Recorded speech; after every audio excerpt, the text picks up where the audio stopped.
Good morning or good afternoon from wherever you are. Welcome to APTN National News. I'm Creeson, Agecoutay. Thank you for joining us. This morning, the Supreme Court of Canada dismissed an appeal by the man convicted of manslaughter in the 2011 death of a Cree-Métis woman, Cindy Gladue. This is on the heels of this appeal being dismissed by Alberta's highest court back in January, and a warning: the details in this story may be disturbing. The legal proceedings for 36-year-old Cindy Gladue's death have been ongoing for more than a decade. The mother of three bled to death in a motel bathtub in Edmonton after a sexual act with Bradley Barton. He testified the act was consensual and was originally found not guilty of first-degree murder by a jury in 2015. The verdict and disturbing details of the trial sparked public outrage. Barton was convicted of a lesser offense of manslaughter at a second trial in 2021 and sentenced to 12.5 years in prison. Barton claims that he was denied procedural fairness in that trial. An assistant superintendent of the Beaufort Delta Education Council in Anuic has been charged with multiple sexual offenses. On August 5th, 44-year-old Richard Stephen McKinnon of Anuic was charged with 2 counts of sexual assault, sexual interference, 2 counts of sexual exploitation, invitation to sexual touching, making sexual explicit material available to a child, and assault and breach of trust. The offenses are alleged to have happened in Anuic and Agecoutay between 2018 and 2020. Anuic RCMP say because of McKinnon's position, there may be additional victims, and they're encouraged to contact RCMP or Crime Stoppers. McKinnon has been released with conditions, and his next court appearance will be on September 24th in Anuic. 2 First Nations in Manitoba are mourning the loss of its community members following a tragic head-on vehicle collision on Highway 6. It happened on Monday afternoon when Grand Rapids RCMP located a head-on collision between an SUV and a minivan on the highway. A 23-year-old female SUV passenger from Nisitchawayasik Cree Nation was pronounced dead on the scene. A 42-year-old female minivan passenger from Mosakakin Cree Nation was taken to hospital, where she later died of her injuries. The drivers of both vehicles and the other passengers sustained non-life-threatening injuries. After the RCMP reopened the highway following a 7-hour closure, a 33-year-old man from the pod died, and another 36-year-old man was injured in a second collision on Highway 6. RCMP say the other collision happened after the man's car battery died while waiting for the highway to reopen, and another vehicle hit them from behind. On Facebook, the Nisitchawayasik Cree Nation identified the 23-year-old woman as Maribel Yetman. The mother of 3 was described as a beautiful, bright spirit by those who knew her. The Treaty 5 Summit continues this week at the Lower Fort Garry National Historic Site outside of Winnipeg. T.R. Wheatley attended the event on Wednesday, where a lot of the talk had to do with agricultural benefit settlements, a topic that seems to be on the minds of many nationwide. That's my goal for Treaty 5 nations. Hundreds gather inside this tent. It's the annual Treaty 5 Summit. Jennifer Flett of Opaskwayak in northern Manitoba is one of 2 MCs here. She also helped start this gathering in 2018. There's over 40 First Nations that belong to Treaty 5. It's one of the biggest land masses for treaty territory. And at the time, there was no voice for anything that happened on the treaty territory. Flett said this event was created so grassroots people could understand their rights as treaty holders. While Indigenous sovereignty is a strong focus here, the discussion of agricultural benefit settlement claims is a hot topic here and nationwide right now, more commonly known as cows and plows. Flett said a lot of the discussion this week is around payouts. Why are we getting one final payment and that's it? There's a lot of people that wonder, is this not something that should be continuing because it is part of the treaty? So there's a lot of discussion on where we're going to go from here. Rennie Chaboyer is the chief of Cumberland House in northern Saskatchewan, where they recently accepted an offer from the government for 2 separate agricultural claims. Cows and plows goes to the nation first. It's the nation's money, not the people's money. But for me, with my nation, we have 2 claims, and we're prepared to pay X amount to each member, with the understanding that the bigger claim that's coming will go into trust so that it will grow. There is mixed feelings when it comes to who should receive the benefits, the band or the people. So far in Canada, 39 First Nations have settled their agricultural benefits, including the community that Summit co-host Ashley Collingbull is from in the Treaty 4 territory. I got my cows and plows. I was like, Enoch got their cows and plows. Collingbull, who recently won Miss Universe Canada, said she's grateful her community voted to put some money back into a trust that will be used for infrastructure and services in Enoch. My nation personally has taken an amount back to be given back to my nation for progressive things and for economic development, just to help us. And I think that is what is needed too. Like, we need as much resources as we possibly can, and sometimes it's up to us to give us ourselves those resources. We can't depend on the government to save us. A sentiment shared by Suzanne McKay of Barons River. But personally, I would like to see it both ways. I'd like to see the membership benefit from it, and then I would like to see our communities prosper from it as well. Canoon-Jaystagon First Nation Chief Tony Travers says his community filed its claim in early June and are awaiting for an official response from the Crown. He said they've been advised of their preliminary options. On the high end, it's $65,000 per person, and on the lower end, it's $15,000 per person. It depends on location. But cows and plows isn't on everyone's mind here either. What is cows and plows? I guess there's no talks of cows and plows in Sandy Lake. No. Manoy Kizik is here from a fly-in community in northwestern Ontario, where he says their treaty fights tend to be about mining and natural resources. We have our mining. We have the lithium company that is just outside our area, and that too will affect our way of life. A way of life that's been impacted for many here, and reasons why Flett says this summit is needed. We're building towards a government to work together as long as the sun shines and the rivers flow. T.R. Wheatley, APTN National News, Winnipeg. Thank you, Tiara. We have more stories for you when we return in about 3 minutes for our midday national newscast. Stick around.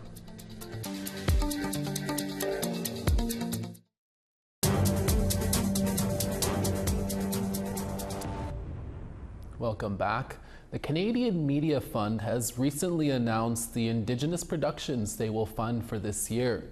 2 Saskatchewan-based production companies were among the funded projects. APTN video journalist Rachel May met with key members from both shows. Seeing my grandkids start to grow, and I wanted something on APTN that would reflect their voices. On August 1st, the Canadian Media Fund announced an investment of over $8 million that will go towards 15 Indigenous productions. Saskatchewan is home to 2 of the production companies. One of them is the popular kids' TV show Chums that airs on APTN. Director Dennis Jackson from Peter Ballantine Cree Nation says the show is inspired by family. You submit and you hope and you wish, and because there's so many applicants applying to get funding for different stories. One of Jackson's grandchildren plays Ira the Eaglet, a chum who often uses teamwork to help others. I just hope people are inspired by the stories. They are from a cultural place. I'm Cree myself, and they're stories for everyone. Chums received $750,000 to produce season 3, beginning in November. Red River Gold, a show about a group of Métis treasure seekers that also airs on APTN, received just over $450,000 for their next season. Laurie Gagne, also known as Goldie, a treasure hunter, is excited to return to the field after hearing about the funding. I am beyond excited. I wasn't, when we had filmed the demo, I guess I didn't want to be disappointed. So I never saw season 1 happening, So then to hear about a season 2, I mean, this is a dream come true. Gagne says that the most rewarding part of treasure hunting is reuniting people with their sentimental belongings. She recalls a hunt where a man lost a gold bracelet from his late son 25 years before. Finding it made the hunt even more meaningful. And we started our search, and within 5 minutes, we found the gold nugget bracelet. Now, his reaction, I mean, I have a hard time not even crying, just because this meant so much to him. And we were able to help him out and return that bracelet. No details have been released yet about the upcoming season. Rachel May, APTN National News, Saskatoon. Thank you, Rachel. Shakespeare's controversial play about colonialism, The Tempest, is getting a new twist. It's focusing on two characters, but has been reinterpreted using Migma culture and their worldview. Angel Moore reports. I might call him. I think. This is a dress rehearsal for Madunach, Migma for storm. It's an adaptation of William Shakespeare's play, The Tempest. 16 members of the Agecoutay First Nation had a hand in its creation. But in reality, what's happening is you're reconnecting with your identity and culture, and you're building self-confidence.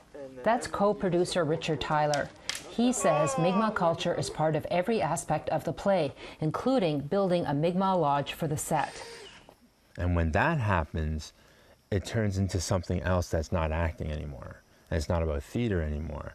And now it's more about culture and identity and placement within community, placement within family, and all of these sorts of dynamics. The Tempest was written in the early 17th century when England began colonizing North America. Madunach focuses on two characters, Caleb and Ariel, and the colonization of an island. Eva Sack plays Sebastian, one of the European characters. Sack says one scene where alcohol is used to take advantage of Caleb was emotional. I think that it for sure just shows that us as Migma people, we never had any of that, and then they bring that over and it's just kind of like, whoa, like it really took a hold on my people, and it ended up turning a lot of our people into alcoholism and had no ways to cope, and it trickled down to generations, and I know who we blame for that. Emerald Paul plays King Alonzo and says including Migma culture helps her deal with the triggering parts of the play. The directors were very, I guess, they were very concerned. They wanted to make sure that with some of the images that are going to be playing in the play, if it was going to trigger us, or, he wanted to make sure that we could take on the role without being triggered and having an episode or anything like that. So, Xavier Taylor plays Caliban, an Indigenous character. He reflects on Shakespeare's impression of Indigenous people at that time. In the play, you can see its age. You can see straight through to when the play was written and the colonial writing that went into it. The outdoor theater production is a collaboration with a Halifax theater company called Zupa. Ben Stone is its co-artistic director. It's something certainly that we want to do as part of the reconciliation in action, creating shows with Indigenous communities, with Mi'kmaq communities. The play includes Mi'kmaq song and dance. Even with the music, I've heard the music my whole life, but now I'm actually learning the words to those songs, so it's quite important, and I wish I had learned it sooner. With rehearsals wrapping up, Tyler hopes the play brings healing to the cast and audience and an understanding of the impacts of colonialism. The human being that you are by the end of this particular experience will hopefully be one that has a greater understanding of self. That's the goal. So that when you walk away, there's an amount of confidence that not just I can stand up and do things, I know who I am. Madunach runs August 14th to the 25th, nightly at the Agecoutay Newtown Trail. Angel Moore, APTN National News, Agecoutay First Nation in Nova Scotia. Thank you, Angel. This year marks 150 years since the signing of Treaty 4 in 1874 in Fort Qu'Appelle, Saskatchewan, between First Nation chiefs, the Crown, and the Canadian government. We'll have an expert in next to chat about it. Stay with us.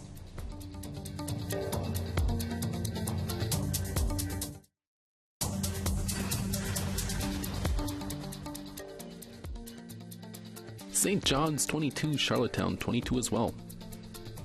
Nain 20, Cartwright 22. Saguenay 23, Val-d'Or 24. Cloudy in Toronto 25, Peterborough 23. Cloudy in Timmins 24, and Sioux Lookout 15. God's Lake 17, Puckatawagan 21. Gimli 19, Dauphin 19 as well. Swift Current 22, Yorkton 19. LaRange 22 and 27 in Stony Rapids. Northern AB, High Level 28, Peace River 25. Calgary 20, Suddy and Edmonton at 23. Tofino 23, Kamloops 33. Prince Rupert 15, Fort Nelson 31.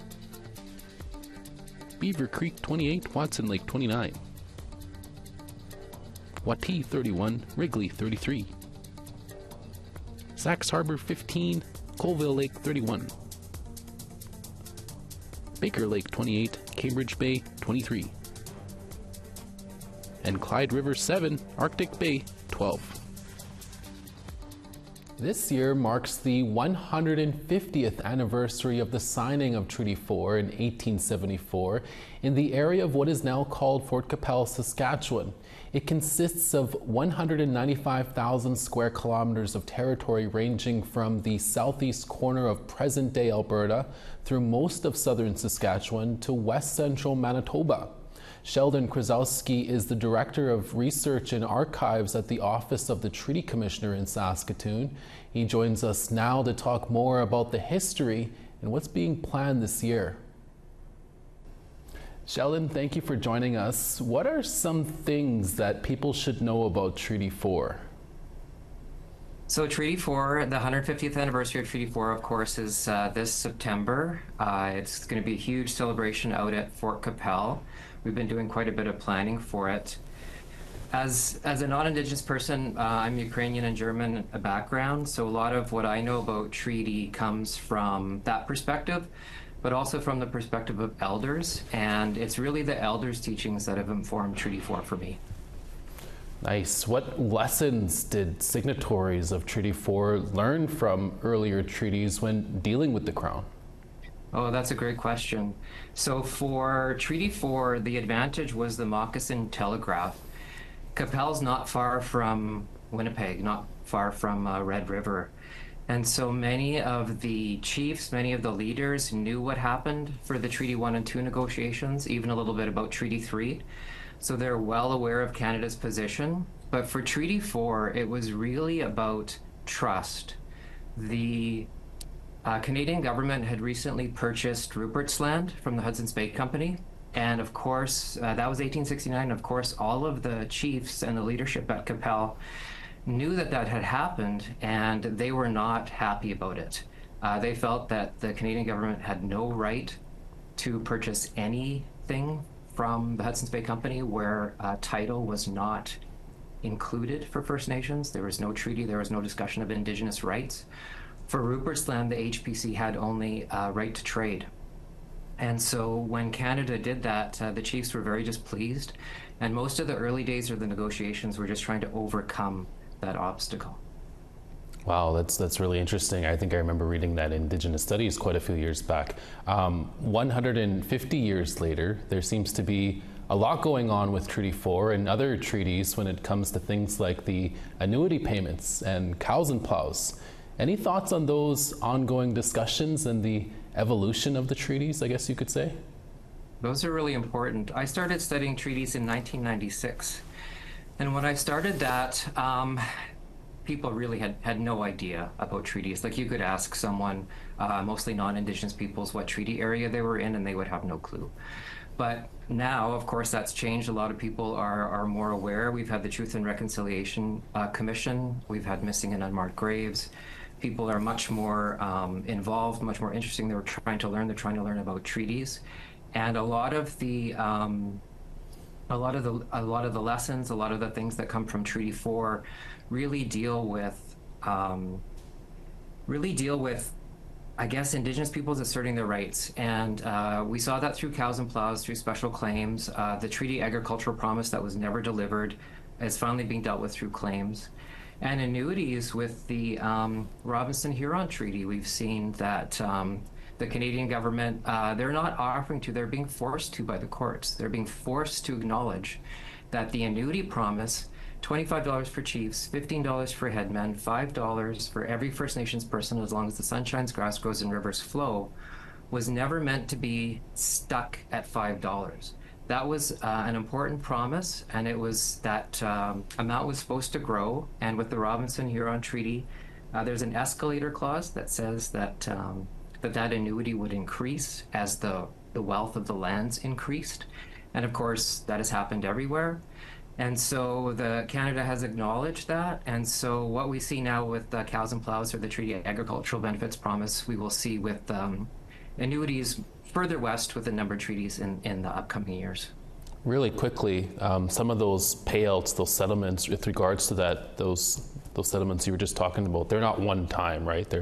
This is supposed to continue going on? Yeah, it does continue. So the Treaty Agricultural Promise, we actually have a great webinar video on our website. So I'm the Director of Research for the Office of the Treaty Commissioner, and our former Treaty Commissioner, Mary Musquat-Culbertson, did like a Q&A video, which is on our website, otc.ca, that people can look at, and it kind of explains some of the ins and outs. But no, the Treaty Agricultural Promises continues, but it's a unique promise because it was originally a one-time. It was for 3 years to enable First Nations to participate in the economy of the day. That did not happen, and that's why we have the specific claims. And as far as how that compensation in lieu of that treaty grievance, that's up to each individual First Nation to define how they want to implement that. Yeah. And really briefly, Sheldon, why is it important for all in Canada to acknowledge, learn from, and celebrate the treaties? Well, it's very important, and it's also important to understand what's happened in the last 150 years. We have an Elders Council, and when we started planning for the Treaty 4 150, I asked, well, what do we want to do for the Treaty 4 celebration? And it was really quiet. 12 elders around the table, and then finally one of the elders, Elder Gladys Wampus-Gray, said, well, what do we have to celebrate?